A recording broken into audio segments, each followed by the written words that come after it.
हाँ जी बेटा, डेफिनेशंस तो बाद आप स्टार्ट करने वाले हैं flow of energy in an ecosystem. ऊर्जा का प्रवाह कि ਜਿਹੜਾ ਆਪਣੇ ਕੋਲ ਇੱਕ ਇਕੋਸਿਸਟਮ ਹੈ ਤੁਹਾਡਾ, ਉਸ ਇਕੋਸਿਸਟਮ ਦੇ ਵਿੱਚ ਜਿਹੜੀ એનર્ਜੀ ਹੈ ਉਹ ਕਿਵੇਂ ਟ੍ਰਾਂਸਫਰ ਹੁੰਦੀ।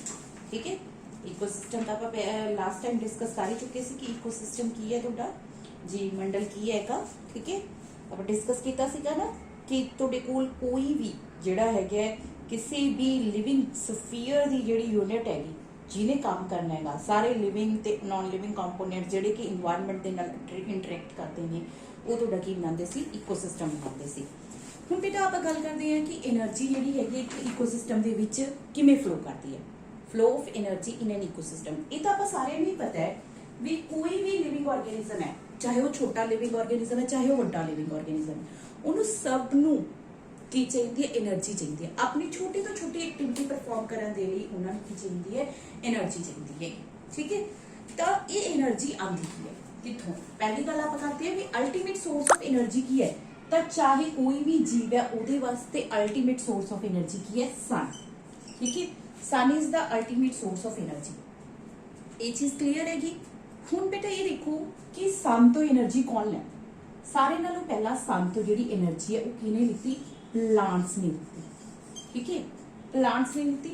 पर ये चीज आपां नूं क्लीयर होनी चाहिए है कि जिन्नी एनर्जी टोटल सन तो प्लांट्स लैंदे ने, ठीक है, जिन्नी एनर्जी टोटल सन तो प्लांट के उपर पई, ਉਹਦਾ सिर्फ 1% ही ਜਿਹੜਾ प्लांट है वो कैप्चर कर सकता है, पकड़ सकता है, अपने को यूटिलाइज कर सकता है।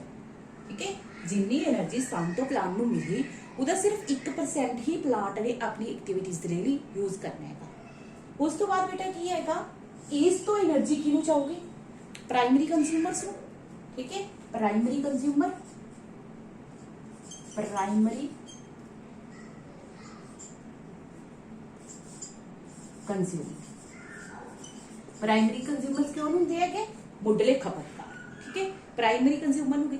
ਪਰ ਇਹਦੇ ਵਿੱਚ ਜੀ ਸਪੋਜ਼ ਸੀ ਸੀਗਾ ਇਹਦੇ ਕੋਲ 100 ਕਿਲੋ ਜਾਊਲ એનર્ਜੀ ਸੀਗੀ, ਇਹਦੇ ਕੋਲ 100 ਕਿਲੋ ਜਾਊਲ એનર્ਜੀ ਸੀ, ਤਾਂ ਇਸ 100 ਕਿਲੋ ਜਾਊਲ ਦਾ ਸਿਰਫ 10 ਕਿਲੋ ਜਾਊਲ એનર્ਜੀ ਹੀ ਜਿਹੜਾ ਹੈਗਾ ਪ੍ਰਾਇਮਰੀ ਕੰਜ਼ਿਊਮਰ ਕੋਲ ਜਾਊਗੀ। ਕਹਿਣ ਦਾ ਮਤਲਬ ਕੀ ਹੈਗਾ ਵੀ ਇੱਕ ਟ੍ਰੋਫਿਕ ਲੈਵਲ, ਆ ਜਿਹੜੇ ਪ੍ਰੋਡਿਊਸਰਸ ਹੈਗੇ ਆਪਣੇ ਉਤਪਾਦਕ ਹੈਗੇ, ਜਿਹੜੇ ਇਹਨਾਂ ਉਤਪਾਦਕਾਂ ਤੋਂ ਜਿਹੜੇ ਪ੍ਰਾਇਮਰੀ ਕੰਜ਼ਿਊਮਰ ਹੋਣਗੇ, ਮੁੱਢਲੇ ਖਪਤਕਾਰ ਹੋਣਗੇ, ਉਹਨਾਂ ਕੋਲ ਸਿਰਫ 10% એનર્ਜੀ ਜਾਂਦੀ ਹੈਗੀ। ਸਨ ਤੋਂ ਪਲਾਂਟ ਨੇ ਤਾਂ ਸਿਰਫ 1% ਹੀ ਕੈਪਚਰ ਕੀਤੀ ਸੀ, ਉਹਦਾ ਅੱਗੇ ਸਿਰਫ 10% ਜਿਹੜਾ ਹੈਗਾ ਉਹ ਅਗਲੇ ਲੈਵਲ ਤੱਕ, ਅਗਲੇ ਟ੍ਰੋਫਿਕ ਲੈਵਲ ਤੱਕ ਜਾਂ ਅੱਗੇ ਆਹਾਰੀ ਪੱਧਰ ਤੱਕ ਟ੍ਰਾਂਸਫਰ ਹੁੰਦਾ। ਹੁਣ ਅੱਗੇ ਜਿਹੜਾ ਅਗਲਾ ਤੁਹਾਡੇ ਕੋਲ ਨੈਕਸਟ ਹੋਊਗਾ, ਨੈਕਸਟ ਮਤਲਬ ਤੁਹਾਡਾ ਜਿਹੜਾ ਸੈਕੰਡਰੀ ਕੰਜ਼ਿਊਮਰ ਹੈ। ਸੈਕੰਡਰੀ ਕੰਜ਼ਿਊਮਰ ਜਿਹੜਾ ਹੈਗਾ ਵੀ ਮਤਲਬ ਤੁਹਾਡੇ ਹਰਬੀਵੋਰਸ ਨੂੰ ਖਾਣ ਵਾਲਾ ਹੈਗਾ। ਹਰਬੀਵੋਰਸ ਮਤਲਬ ਤੁਹਾਡੇ ਜਿਹੜੇ ਛੋਟੇ ਜਾਨਵਰ ਹੈਗੇ, ਜਿਵੇਂ ਤੁਹਾਡੇ ਕੋਲ ਹਿਰਨ ਵਗੈਰਾ ਵਰਗੇ, ਕਾਊ ਵਗੈਰਾ, ਇਹ ਜੇ ਜਾਨਵਰਾਂ ਨੂੰ ਜਿਹੜੇ ਖਾਣ ਵਾਲਾ ਉਹਨਾਂ ਤੋਂ ਜਿਹੜਾ ਕਹਿੰਦਾ ਕਿ ਇਹ ਸੈਕੰਡਰੀ ਕੰਜ਼ਿਊਮਰਸ ਹੋਣਗੇ। ਸੈਕੰਡਰੀ ਕੰਜ਼ਿਊਮਰਸ ਕੋਲ ਜਿਹੜੀ એનર્ਜੀ ਜਾਊਗੀ ਉਹ ਇਹਦਾ ਵੀ 10% ਜਾਊਗੀ। ਠੀਕ ਹੈ, ਇਹਦਾ ਵੀ ਅੱਗੇ 10% ਜਿਹੜੀ ਹੈਗੀ ਆ ਉਹ એનર્ਜੀ ਜਾਊਗੀ। ਉਸ ਤੋਂ ਬਾਅਦ ਸੈਕੰਡਰੀ ਕੰਜ਼ਿਊਮਰ ਤੋਂ ਜਿਹੜੀ ਟਰਸ਼ਰੀ ਕੰਜ਼ਿਊਮਰ ਤੇ ਜਿਹੜੇ ਮਤਲਬ ਇਹਨਾਂ ਨੂੰ ਖਾਣਗੇ, ਸੈਕੰਡਰੀ ਕੰਜ਼ਿਊਮਰ ਤੋਂ ਜਿਹੜੇ ਟਰਸ਼ਰੀ ਕੰਜ਼ਿਊਮਰਸ ਨੂੰ ਖਾਣਗੇ, ਉਹਨਾਂ ਕੋਲ ਜਿਹੜੀ એનર્ਜੀ ਜਾਊਗੀ ਉਹ ਇਹਦਾ ਵੀ 10% ਹੋਊਗਾ। ਤਾਂ ਤੁਸੀਂ ਇਹ ਦੇਖ ਸਕਦੇ ਹੋ ਕਿ ਇੱਥੋਂ ਜਦੋਂ એનર્ਜੀ ਇੱਥੇ ਤੱਕ ਜਾਂਦੀ ਹੈ ਤਾਂ એનર્ਜੀ ਦੀ ਜਿਹੜੀ ਅਮਾਉਂਟ ਹੈ ਉਹ ਬਹੁਤ ਘੱਟ ਰਹਿ ਜਾਂਦੀ ਹੈ। ਤਾਂ એનર્ਜੀ ਦੀ ਜਿਹੜੀ ਅਮਾਉਂਟ ਹੈ ਉਹ ਬਹੁਤ ਘੱਟ ਰਹਿ ਜਾਂਦੀ ਹੈ, ਜਿਹਦੇ ਕਰਕੇ ਕਹਿੰਦਾ ਕੀ ਹੈਗਾ, ਕੋਈ ਵੀ ਆਪਣੀ ਜਿਹੜੀ ਭੋਜਨ ਲੜੀ ਹੁੰਦੀ ਹੈਗੀ ਜਾਂ ਜਿਹੜੀ ਵੀ ਆਪਣੀ ਫੂਡ ਚੇਨ ਹੁੰਦੀ ਹੈ ਉਹਦੇ ਵਿੱਚ 3 ਜਾਂ 4 ਸਟੈਪਸ ਹੀ ਹੁੰਦੇ। ਬਹੁਤ ਘੱਟ ਇਹ ਜਾਂ ਹੁੰਦਾ ਵੀ ਉਹਦੇ ਵਿੱਚ 5 ਸਟੈਪਸ ਹੋਣ।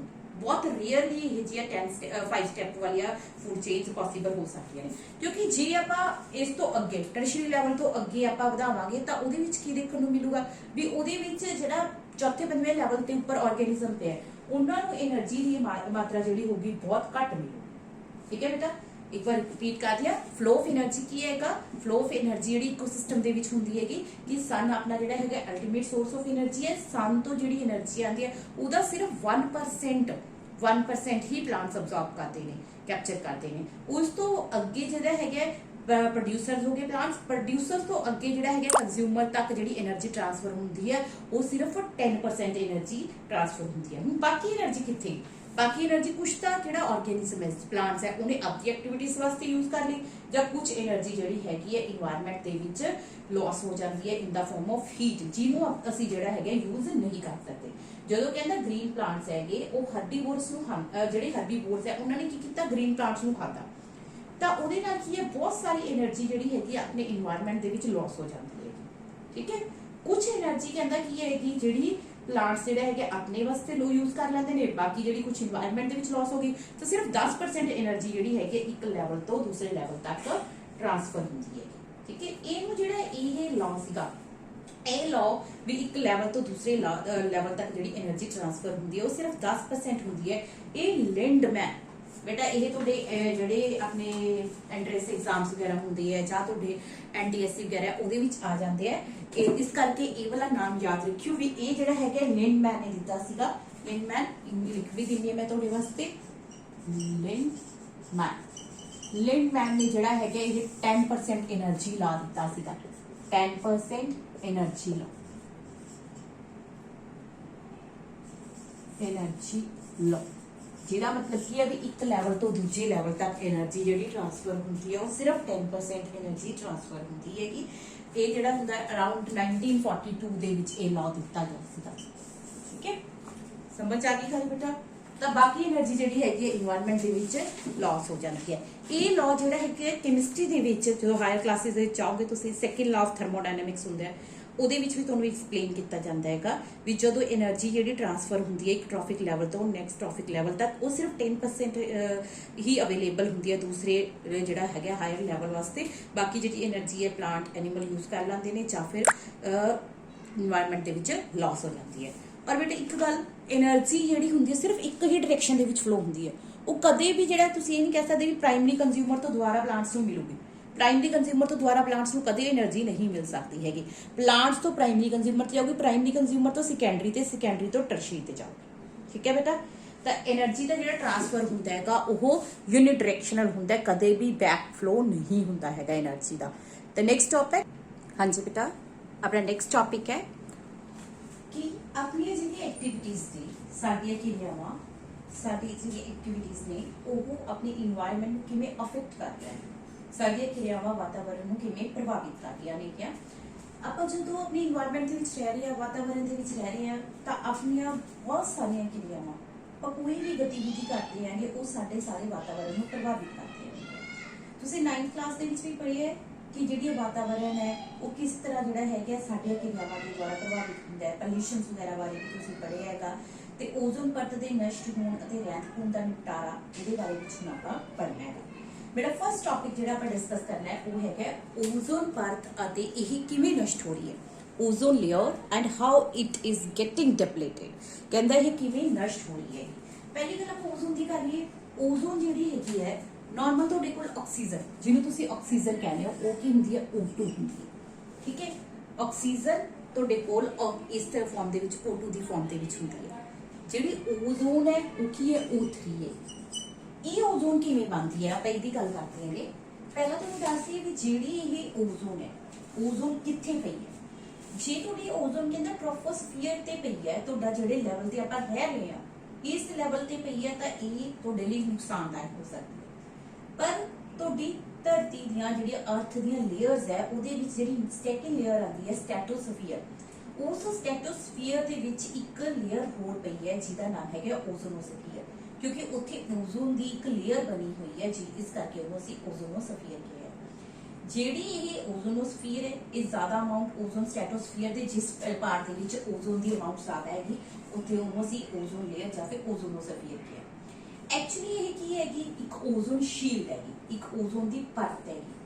ਕਿਉਂਕਿ ਕਹਿੰਦਾ ਇਹ ਤੁਹਾਨੂੰ ਕੀ ਕਰਦੀ ਹੈਗੀ, ਇਹਨੂੰ ਅਸੀਂ ਓਜ਼ੋਨ ਪਰਤ ਕਿਉਂ ਕਿਹਾ ਹੋਇਆ ਹੈ, ਕਹਿੰਦਾ ਕਿਉਂਕਿ ਇਹ ਸੂਰਜ ਤੋਂ ਆਉਣ ਵਾਲੀਆਂ ਜਿਹੜੀਆਂ ਹਾਰਮਫੁਲ ਰੇਜ਼ ਨੇ, ਪ੍ਰਾਵੈਗਨਿਕ ਕਿਰਨਾਂ ਨੇ ਕਿਹਾ, ਕਹਿੰਦਾ ਉਹਨਾਂ ਤੋਂ ਸਾਡੀ ਕੀ ਕਰਦੀ ਹੈ, ਰੱਖਿਆ ਕਰਦੀ ਹੈ। ਅਲਟਰਾ ਵਾਇਲਟ ਰੇਡੀਏਸ਼ਨਸ ਹੈਗੀਆਂ ਉਹਨਾਂ ਤੋਂ ਸਾਨੂੰ ਬਚਾ ਕੇ ਰੱਖਦੀ ਹੈ। ਠੀਕ ਹੈ, ਇਹਦੀ ਵੀ ਗੱਲ ਕਰਾਂਗੇ ਕਿ ਜੇ ਇਹ ਸਾਡੇ ਕੋਲ ਆ ਜਾਂਦਾ ਫਿਰ ਕੀ ਹੋਊਗਾ। ਇਸ ਤੋਂ ਪਹਿਲਾਂ ਆਪਾਂ ਗੱਲ ਕਰੀਏ ਕਿ ਇਹ ਕਿਵੇਂ ਬਣਦੀ ਕਿਵੇਂ ਹੈ ਓਜ਼ੋਨ।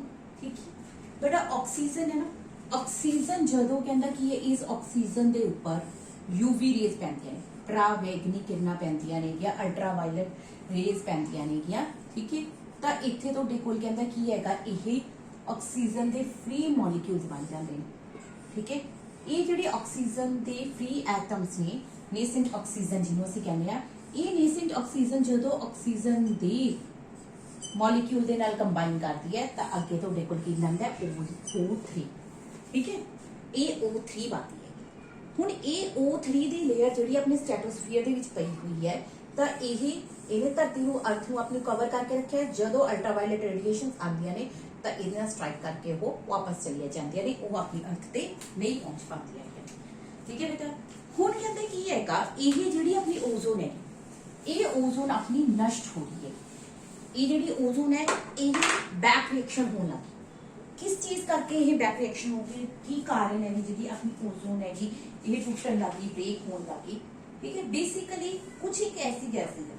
ठीक है, ये जो अपनी ओजोन ब्रेक हो जूगी तो वो जिहदे नाल अपनी ओजोन की जिहड़ी लेयर हैगी वो पतली होनी शुरू हो जूगी, जिहनूं असीं कहने ओजोन डिप्लीशन, जिहनूं असीं कहने ओजोन डिप्लीशन, ओजोन परत दा नष्ट होना हुंदा है।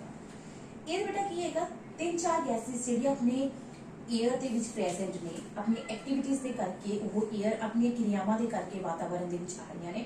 ਕਿਹੜੀਆਂ ਮੁੱਖ ਗੈਸਾਂ ਨੇ? ਪਹਿਲੀ ਜਿਹੜੀ ਗੈਸ ਹੈ ਉਹ ਹੈਗੀ ਕਲੋਰੋਫਲੋਰੋਕਾਰਬਨਸ, ਦੂਸਰੀ ਮੀਥੇਨ, ਤੀਸਰੀ ਆਕਸਾਈਡਸ ਆਫ ਨਾਈਟ੍ਰੋਜਨ। ਕਲੋਰੋਫਲੋਰੋਕਾਰਬਨਸ ਜਿਹਨੂੰ ਅਸੀਂ ਕਹਿੰਦੇ ਆ CFCs। ਠੀਕ ਹੈ, ਫਿਰ ਮੀਥੇਨ CH4, ਫਿਰ ਤੁਹਾਡੇ ਕੋਲ ਕੀ ਹੈ ਆਕਸਾਈਡਸ ਆਫ ਨਾਈਟ੍ਰੋਜਨ, ਆਕਸਾਈਡਸ ਆਫ ਨਾਈਟ੍ਰੋਜਨ। ਇਹ ਜਿਹੜੇ ਨਾਈਟ੍ਰੋਜਨ ਦੇ ਆਕਸਾਈਡਸ ਹੈਗੇ, ਠੀਕ ਹੈ, ਨਾਈਟ੍ਰੋਜਨ ਦੇ ਆਕਸਾਈਡ, ਮੀਥੇਨ ਤੇ ਕਲੋਰੋਫਲੋਰੋਕਾਰਬਨਸ, ਇਹ ਤਿੰਨੋਂ ਜਿਹੜੇ ਮੇਨ ਕੰਪੋਨੈਂਟ ਨੇ ਇਹ ਕੀ ਕਰਦੇ ਨੇ, ਇਸ ਰਿਐਕਸ਼ਨ ਨੂੰ ਰਿਵਰਸ ਕਰ ਦਿੰਦੇ ਨੇ। ਕਲੋਰੋਫਲੋਰੋਕਾਰਬਨਸ ਕੀ ਕਰਦੀਆਂ ਨੇ ਕਿ ਜਾਂ ਮੀਥੇਨ ਕੀ ਕਰਦੀ ਹੈ, ਇਹ ਰਿਐਕਸ਼ਨ ਨੂੰ ਰਿਵਰਸ ਕਰ ਦਿੰਦੀ ਹੈਗੀ, ਜਿਹਦੇ ਕਰਕੇ ਓਜ਼ੋਨ ਦੁਆਰਾ ਫਿਰ ਆਕਸੀਜਨ ਛੋੜ ਜਾਂਦੀ ਹੈ ਤੇ ਤੁਹਾਡੇ ਕੋਲ ਆਹ ਰਿਲੀਜ਼ ਹੋ ਜਾਂਦਾ ਹੈ, ਜਿਹਦੇ ਕਰਕੇ ਤੁਹਾਡੀ ਓਜ਼ੋਨ ਜਿਹੜੀ ਹੈਗੀ ਹੈ ਕੰਟੀਨਿਊਸਲੀ ਡਿਪਲੀਟ ਹੁੰਦੀ ਜਾ ਰਹੀ ਹੈ। ਠੀਕ ਹੈ, ਹੁਣ ਤੁਹਾਡੇ ਕੋਲ ਕਹਿੰਦਾ ਕੀ ਹੈਗਾ, ਬੇਸਿਕਲੀ ਇਹ ਸਬਸਟੈਂਸ ਕਿੱਥੋਂ ਆਉਂਦੇ ਨੇ, ਜਿਹੜੇ ਸਬਸਟੈਂਸਿਸ ਜਿਹੜੇ ਕਿ ਓਜ਼ੋਨ ਲੇਅਰ ਦੇ ਨਾਲ ਰਿਐਕਟ ਕਰਦੇ ਨੇ ਤੇ ਉਹਨੂੰ ਡਿਸਟਰੋਏ ਕਰਦੇ ਨੇ, ਕਿ ਉਹ ਤੁਹਾਡੇ ਕੋਲ ਕੀ ਹੈ, ਉਹ ਆਕਸੀਜਨ ਡਿਪਲੀਟਿੰਗ ਸਬਸਟੈਂਸਿਸ, ਇਹਨਾਂ ਨੂੰ ਆਪਾਂ ਕਹਿੰਦੇ ਨੇ ਹੈਗੇ, ਉਹ ਓਜ਼ੋਨ ਨੂੰ ਨਸ਼ਟ ਕਰਨ ਵਾਲੇ ਪਦਾਰਥ ਜਿਹੜੇ ਹੁੰਦੇ ਨੇ, ਉਹ ਤੁਹਾਡੇ ਕੋਲ ਕਹਿੰਦਾ ਕੀ ਹੈ ਕਿ ਇਹ ਜਿਹੜੇ ਆਪਣੇ ਜੈਟ ਵਗੈਰਾ ਹੈਗੇ, ਰੌਕਟਸ ਵਗੈਰਾ ਉੱਪਰ ਆਪਾਂ ਛੱਡ ਦਿਆਂਗੇ, ਉਹਨਾਂ ਦੇ ਵਿੱਚ ਕਹਿੰਦਾ ਕੀ ਹੈ ਕੁਝ ਇੱਕ ਇਸ ਤਰ੍ਹਾਂ ਦੇ ਸਬਸਟੈਂਸਿਸ ਹੁੰਦੇ ਨੇ। ਜਾਂ ਜਿਹੜਾ ਮੀਥੇਨ ਹੈ, ਜੋ ਤੁਸੀਂ ਪੈਡੀ ਲਗਾਉਂਦੇ ਹੋ ਨਾ, ਪੈਡੀ ਮਤਲਬ ਚਾਵਲ ਦੀ ਫਸਲ ਲਗਾਉਂਦੇ ਹੋ ਤਾਂ ਉਹਦੇ ਵਿੱਚ ਇਹਦੀ ਮਾਤਰਾ ਬਹੁਤ ਜ਼ਿਆਦਾ ਹੁੰਦੀ ਹੈ, ਮੀਥੇਨ ਬਹੁਤ ਰਿਲੀਜ਼ ਹੁੰਦੀ ਹੈ।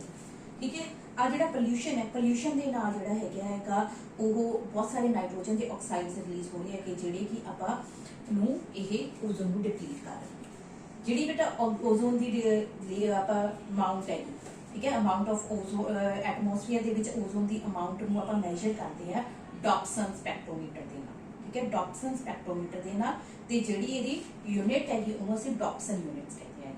ਡੌਪਸਨ ਆਪਾਂ ਕਹਿੰਦੇ ਨੇ ਵੀ ਇੰਨੇ ਡੌਪਸਨ ਜਿਹੜੀ ਓਜ਼ੋਨ ਲੇਅਰ ਹੈ, ਓਜ਼ੋਨ ਹੈਗੀ ਉਹ ਆਪਣੀ ਸਟ੍ਰੈਟੋਸਫੀਅਰ ਦੇ ਵਿੱਚ ਪਈ ਸੀ ਪਹਿਲਾਂ, ਹੁਣ ਘਟ ਗਈ। Dobson is the unit for expressing ozone, amount of the ozone ਨੂੰ ਮੈਜ਼ਰ ਕਰਨ ਵਾਸਤੇ ਆਪਾਂ ਕੀ ਯੂਜ਼ ਕਰਦੇ ਆ, ਡੌਪਸਨ ਯੂਨਿਟ। ਠੀਕ ਹੈ, ਲਿਖ ਲਓ ਇਹ ਬੇਟਾ, ਇਹ ਵਾਲੀ ਜਿਹੜੇ ਟਰਮਸ ਹੈਗੀਆਂ ਇਹ ਤੁਹਾਨੂੰ ਬੇਸਿਕਲੀ ਹੈਲਪ ਕਰਨਗੀਆਂ ਜਿਹੜੇ ਤੁਹਾਡੇ ਐਗਜ਼ਾਮਸ ਨੇ। ਠੀਕ ਹੈ, ਡੌਪਸਨ ਯੂਨਿਟ ਜਾਂ ਇਹਨੂੰ ਡੌਪਸਨ ਸਪੈਕਟ੍ਰੋਮੀਟਰ ਦੇ ਨਾਲ ਇਹਨੂੰ ਮੈਜ਼ਰ ਕਰਦੇ ਆ। ਠੀਕ ਹੈ ਬੇਟਾ, ਹੁਣ ਆਪਾਂ ਇਹ ਗੱਲ ਕਰਦੇ ਹਾਂ ਕਿ ਇਫੈਕਟ ਕੀ ਹੈ, ਓਜ਼ੋਨ ਦੀ ਡਿਪਲੀਟ ਹੋਣ ਦੇ ਇਫੈਕਟ ਕੀ ਨੇ, ਕੀ ਇਫੈਕਟ ਪੈ ਰਹੇ ਨੇ, ਕੀ ਪ੍ਰਭਾਵ ਪੈ ਰਹੇ ਨੇ। ਸਭ ਤੋਂ ਵੱਡਾ ਇਫੈਕਟ ਕੀ ਹੈਗਾ ਕਿ ਅਗਰ ਇਹ ਓਜ਼ੋਨ ਡਿਪਲੀਟ ਹੋ ਜੂਗੀ ਤਾਂ ਜਿਹੜੇ ਅਲਟਰਾਵਾਇਲਟ ਰੇਡੀਏਸ਼ਨਸ ਹੈ ਉਹ ਆਪਣੀ ਅਰਥ ਤੇ ਆਉਣੀਆਂ ਸ਼ੁਰੂ ਹੋ ਜਾਣਗੀਆਂ। ਜਦੋਂ ਅਲਟਰਾਵਾਇਲਟ ਰੇਡੀਏਸ਼ਨ ਆਪਣੀ ਅਰਥ ਤੇ ਆਉਣੀਆਂ ਸ਼ੁਰੂ ਹੋ ਜਾਣਗੀਆਂ ਤਾਂ ਫਿਰ ਕੀ ਹੋਊਗਾ, ਤਾਂ ਉਹਦੇ ਨਾਲ ਕੈਂਸਰ ਹੋ ਸਕਦਾ ਹੈਗਾ। ਆਪਣੀ ਜਿਹੜੀ ਆਈ ਸਾਈਟ ਹੈਗੀ, ਬੇਸਿਕਲੀ ਜਿਹੜਾ ਹਿਊਮਨ ਹੈਗਾ, ਹਿਊਮਨ ਦੇ ਵਿੱਚ ਸਕਿਨ ਕੈਂਸਰ ਜਾਂ ਹਰਪੀਸ, ਜਿਹਨੂੰ ਤੁਸੀਂ ਜਨੇਊ ਵਗੈਰਾ ਕਹਿ ਦਿੰਦੇ ਹੋ, ਇਸ ਤਰ੍ਹਾਂ ਦੀਆਂ ਪ੍ਰੋਬਲਮ ਹੋ ਸਕਦੀਆਂ ਨੇ।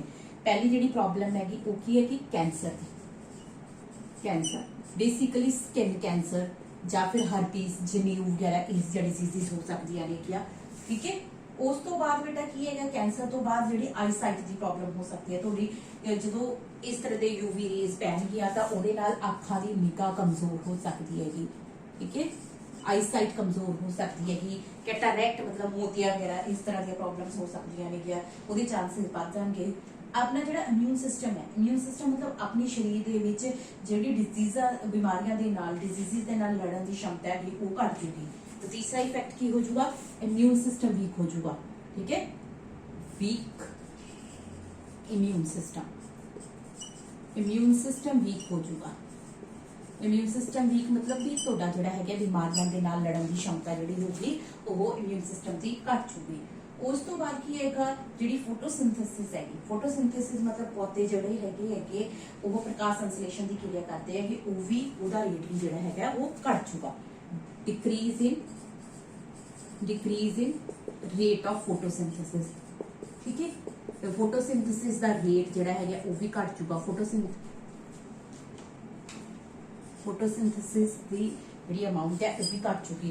उस तो बाद की है कि जी ग्लोबल वार्मिंग है, ग्लोबल वार्मिंग मतलब धरती का जो टैंपरेचर है वो कॉन्टीन्यूसली इंक्रीज हो जाऊगा।